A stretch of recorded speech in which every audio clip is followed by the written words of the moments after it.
Bonjour et bienvenue dans ce nouveau JT des voiles d'Antibes. Au sommaire, eh bien, nous parlerons de cette grande soirée paella avec plus de 400 couverts servis. Et puis une partie insolite, ici même sur le port Vauban, eh bien, une petite concentration de Riva.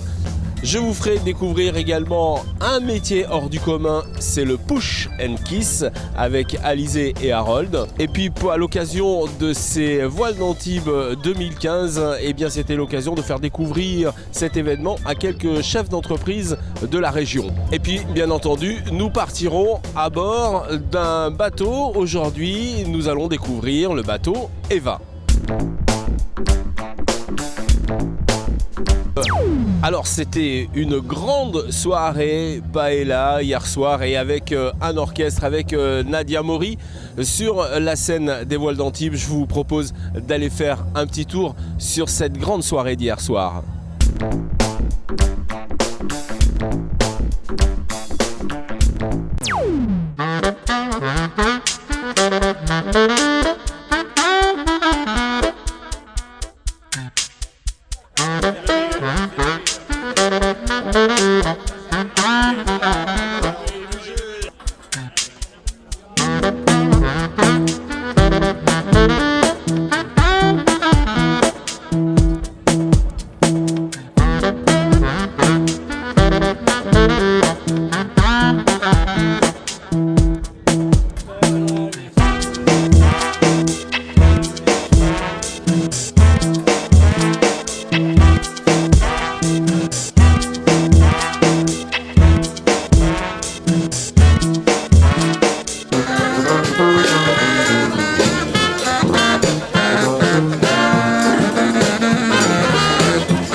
Une journée un peu insolite puisque les Riva étaient accueillis ici au voile d'Antibes. Alors je vous propose d'aller les rencontrer, découvrir pourquoi pas les Riva sur Antibes.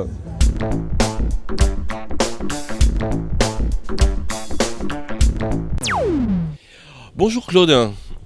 Alors bonjour. Première opération ici sur les voiles d'Antibes, première opération avec des Riva. La collaboration est née assez rapidement, je suppose. Oui, on a eu l'honneur d'être invité pour les voiles d'Antibes cette année-ci. On était il y a 2 semaines à Saint-Tropez pour un Riva Sport Revival. Et on a profité de l'occasion d'être présent pour transférer nos bateaux sur le port d'Antibes pour participer aujourd'hui et tout le week-end pour les voiles d'Antibes. Alors vous êtes regroupé au sein d'une association, hein, c'est ça? On peut en parler un petit peu? Oui, c'est le Riva Club de France qui est en principe basé sur Annecy, oui, et qui fait des manifestations sur toute la France, surtout sur la Côte d'Azur, sur le lac d'Annecy, le lac du Bourget. On se retrouve tous les ans, 1 ou 2 fois, entre amis, entre membres du club. Alors ça aussi c'est une histoire d'amis, hein, les Riva c'est une grande famille quand même. Oui, ceux qui restent, les Riva qui sont en opération sont une grande famille. C'est des très bons copains qui se retrouvent pour l'amitié et pour les bateaux. Alors les rivas, on a l'habitude de les voir sur les lacs. Est-ce qu'il y a une différence entre la mer et les lacs pour naviguer sur un riva? Oui, il y a une grande différence. Il y a des rivas qui étaient construits vraiment pour les lacs, Oui. qui ont vraiment des difficultés dès qu'il y a un petit houle sur la mer, comme celui que vous voyez en arrière-plan. Derrière. Et il y a d'autres qui ont été construits plus tard, vraiment pour la Côte d'Azur, pour la mer, et qui ont une carène beaucoup plus formée et qui se manœuvrent beaucoup mieux dans la mer. Alors Claude, parlez-moi un peu des rivas, en tout cas ceux qui sont ici. Vous pouvez me faire un petit descriptif de ce qu'on trouve ici sur les voiles d'Antibes? Mais il y a les deux rivas derrière. Il y a un Florida de 1963, c'est le plus petit. D'accord. Et il y a un Ariston, qui est le Dolce Vita, qui est ici derrière, qui est un bateau construit vraiment pour la mer, pour profiter des journées sur la mer de la Côte d'Azur.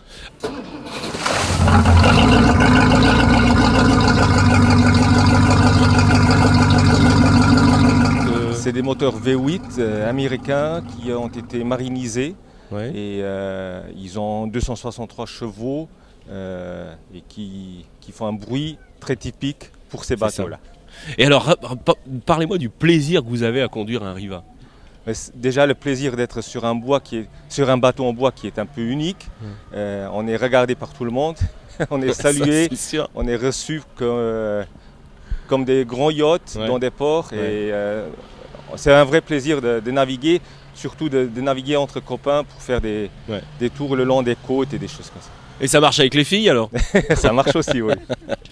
Merci.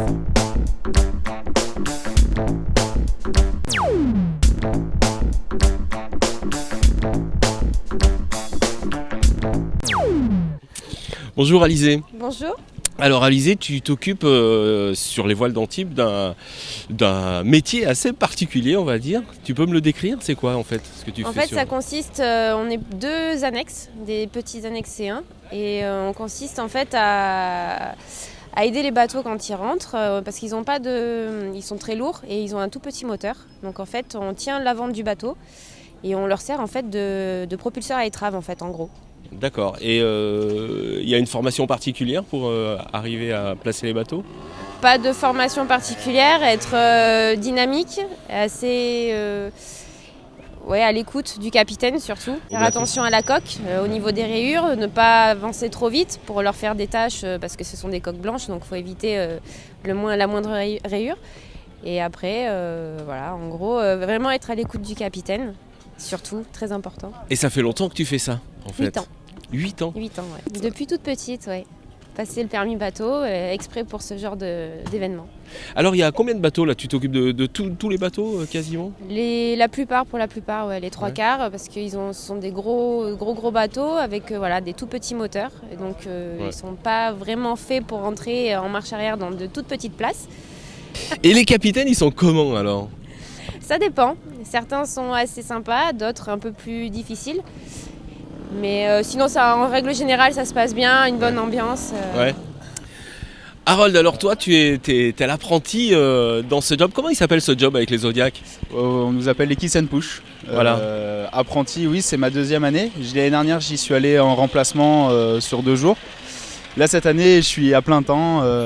C'est mon job, ça y est. Ça y est, c'est ton job. Bon, et puis le permis de bateau est tout neuf, ça va te servir sur ce coup-là? Oui, bah forcément, sur le plan d'eau, du moment où on rentre sur un bateau, on a l'obligation d'avoir le permis justement pour aller dessus. Donc forcément, oui, le permis acquis en poche, ça fait un point en moins. Et maintenant, c'est la liberté pour aller sur la mer et suivre les bateaux au plus près pendant la course. Qu'est-ce qui te plaît le plus en fait? De naviguer en règle générale. Après, c'est l'ambiance sur les voiles d'Antibes, c'est quand même quelque chose d'exceptionnel. On rigole beaucoup, il y a des soirées qui sont bien arrosées quand même un petit peu. Donc, les soirées. On rigole bien, ouais, c'est sympa et c'est une très bonne ambiance, c'est très bon enfant.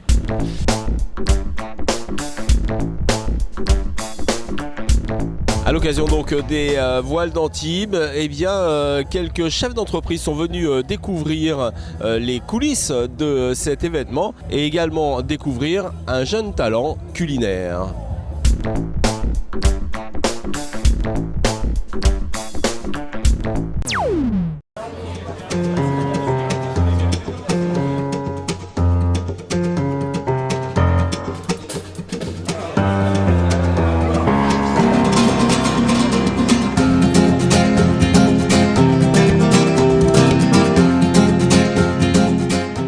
Bonjour Mariem. Bonjour. Alors, grosse opération sur les voiles d'Antibes. Aujourd'hui, vous avez servi combien de couverts d'ailleurs? Donc j'ai eu 90 convives. Donc j'ai dû préparer un menu qui a été pour moi un petit peu insolite, dans des conditions un petit peu compliquées, dans une cuisine éphémère qui a été vraiment mis à ma disposition. D'ailleurs, je remercie l'organisation de pouvoir m'avoir laissé l'opportunité de pouvoir essayer de prouver qu'on peut faire quelque chose d'élégant dans des conditions un petit peu éphémères. Alors, qu'est-ce que vous avez proposé, Mariem? Alors, étant originaire de Saint-Tropez, il était complètement normal et évident, étant bercé par les voiles. Voilà, j'avais envie de marquer balade au marché de Saint-Tropez. Alors, on trouvait quoi dans cette entrée? Beaucoup de légumes croquants, Ouais. beaucoup de fraîcheur, beaucoup d'originalité, beaucoup de peps et surtout une assiette féminine. En plat, vous aviez proposé quoi? Alors, ça a été un petit peu compliqué le plat parce qu'il a fallu avoir du gaz. Et ça a été un petit peu compliqué. Ouais. Donc j'ai fait un risotto de la mer, donc risotto bisque de homard, crémeux. Quel est votre parcours? Vous avez commencé quand et comment? Alors, étant originaire de Saint-Tropez, mon père travaille au Château Minuti depuis un très très grand nombre d'années. Il était évident, étant bercé dans mon enfance, dans la gastronomie, dans les bons vins, dans le savoir-vivre, dans tout ce qui est authentique et de l'excellence et de prestige, il était évident que je puisse prendre cette voie-là. Donc j'ai commencé par un apprentissage basique de pâtisserie et puis j'ai basculé avec le temps sur la cuisine. Donc j'ai été au groupe Baoli à Cannes, au New York, où on m'a quand même mis en avant. On m'a laissé une grosse opportunité de pouvoir prouver mes capacités, ma rage de vaincre et surtout l'envie de réussir. Ah, on est très fiers de vous avoir eu sur les voiles d'Antibes et surtout bon vent, quoi. Dans la vie, il faut toujours poursuivre ses rêves et je suis une rêveuse.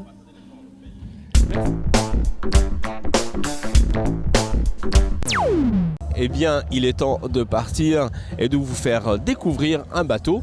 C'est Eva.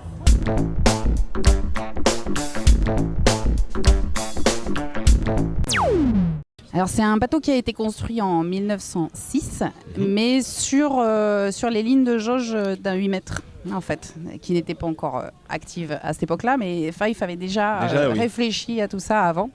Donc il remplit un peu toutes les caractéristiques d'un 8 mètres, mais c'est côte aurique.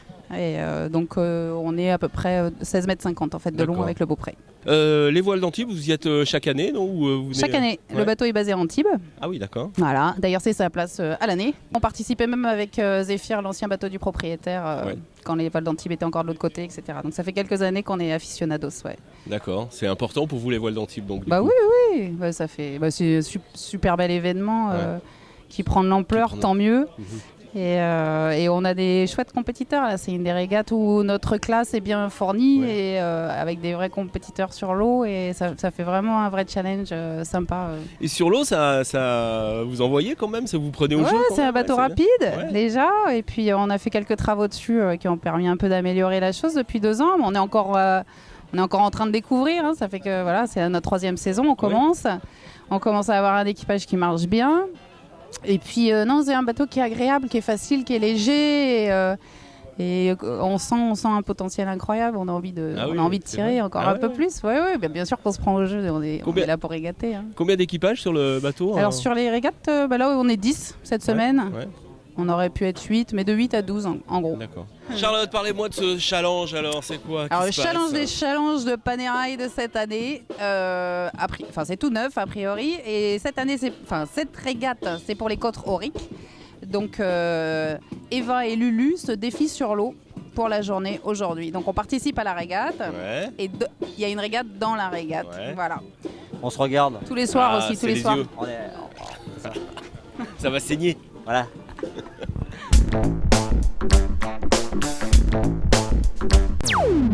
Voilà, merci d'avoir suivi ce JT. On va évidemment se quitter avec des images de bateaux. Bye bye, à demain.